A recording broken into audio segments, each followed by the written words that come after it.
بادشاہ کی پراسرار بیماری۔ کسی ملک میں ایک رحم دل اور عادل بادشاہ حکومت کرتا تھا۔ اس کی رحم دلی اور انصاف پسندی کے چرچے ملک بھر میں عام تھے۔ رعایا بھی اپنے بادشاہ سے بہت خوش تھی۔ ملک میں امن و امان کا دورہ تھا۔ لوگ ہنسی خوشی دن گزار رہے تھے۔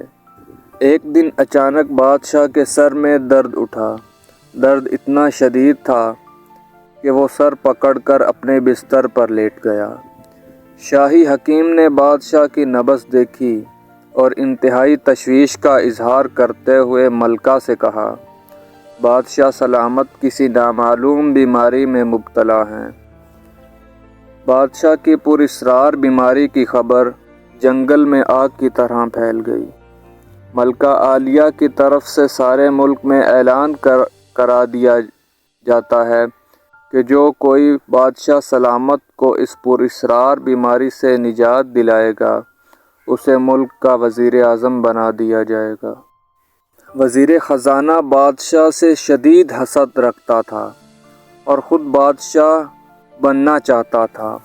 ایک سازشی ٹولہ اس کے ساتھ تھا۔ ایک دن ایک حکیم نے بادشاہ کا علاج کرنے کی اجازت چاہی۔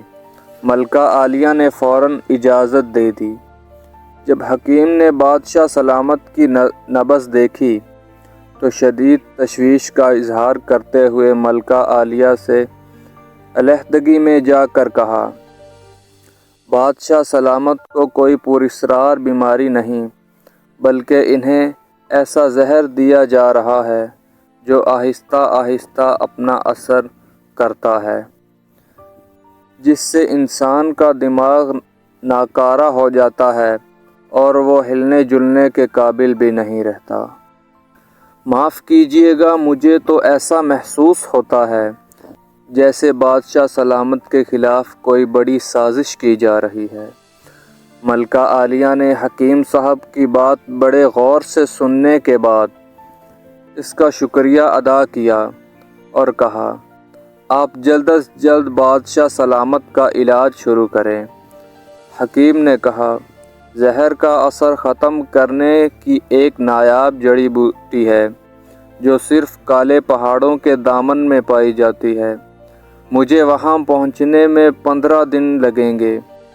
ملکہ عالیہ نے کچھ دیر سوچنے کے بعد کہا، میرے ذہن میں ایک ترکیب آ رہی ہے جس سے سانپ میں بھی مر جائے اور لاٹھی بھی نہ ٹوٹے۔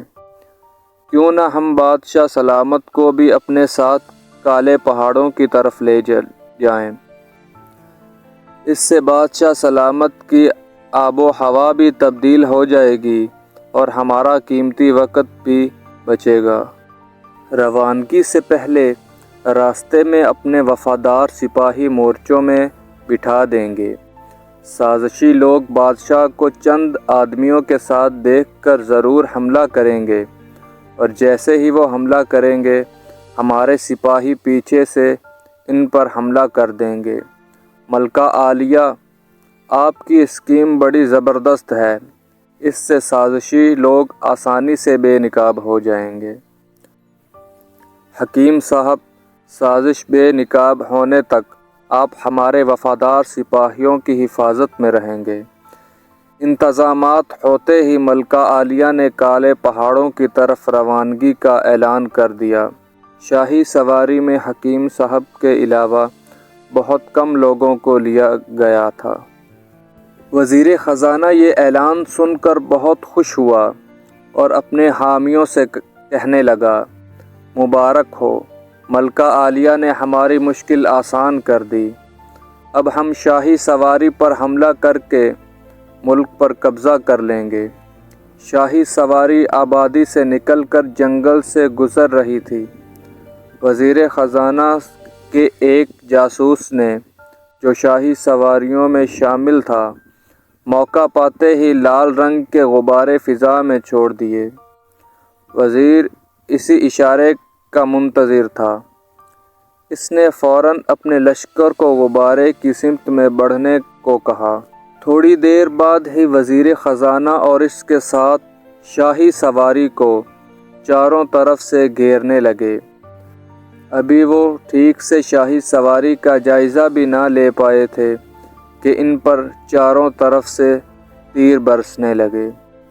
تیروں کی بارش اتنی شدید تھی کہ کسی کو سنبھلنے کا موقع نہ ملا۔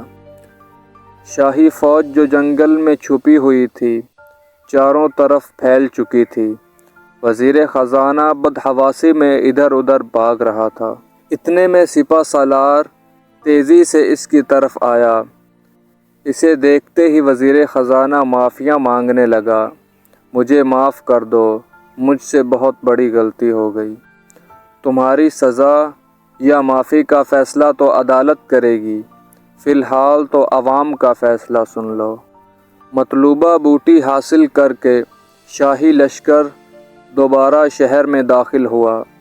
عوام نے وزیر خزانہ کو پکڑ کر اس کے منہ پر کالک ملی اور گدھے پر سوار کر کے پورے شہر کا چکر لگوایا تاکہ بغاوت کرنے والے کا عبرتناک انجام پورا ملک دیکھ لے۔